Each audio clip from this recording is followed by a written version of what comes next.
ვაძე საუბრობდა საქართველოს პავილიონი ვენეციის 54 ბიენალეზე კამიკაძე ლოჯია, ასე ქვია პროექტს, რომლითაც ქართველი ხელოვანები საერთაშორისო გამოფენაზე წარდგნენ. წლევანდელ ექსპოზიციაში 88 ქვეყანა მონაწილეობს. ქართულ პავილიონში გიო სუმბაძის, ნიკოლოზ ლუტინისთია ჯორჯაძის, გელა პაატაშვილის, არაკავასა და სერგეი ჩერეპნინის ერთობლივი ნამუშევარი იყო წარმოდგენილი. ამ პროექტში აქტიურად არის ჩართული ჯგუფი ბულიონი, რომელიც მთელი დღის განმავლობაში ვენეციის ქუჩებში პერფორმანსებს დგამს. წელს ვენეციის ბიენალეს ძირითადი მოთხოვნა მხატვრებმა თავისებური ხედვით გადმოსცენ, რა ხდება რეალობის მიღმა.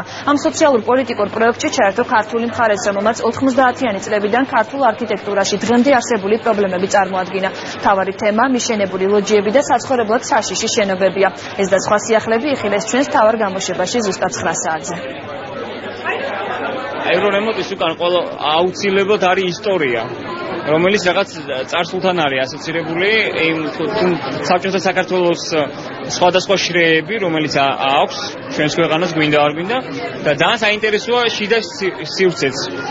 და მინდა ვაჩვენო ეს გრადაციები, როგორ გადავიდა ერთმანეთში, როგორ ახერხებს რეაბილიტირებას და რა ესთეტიკაზეა საერთოდ ლაპარაკი. ჩვენ დეკემბერში გამოვაცვალეთ კონკურსი და შევარჩიეთ საუკეთესო წინადადება, რომელიც ძალიან მომხიბლავი ჩანდა და ამავე დროს რთული და გაბედული და ესეთი ინოვაციური, თავისი დამოკიდებულებით, თავისი თემით, საერთოდ რომელიც წინ იყო წამოწეული, ურბანული განვითარება, სოციალური საკითხები, ის ყველაფერი ის რაც ებნის ურბანულ განვითარებას, ანუ სოციალური საკითხი,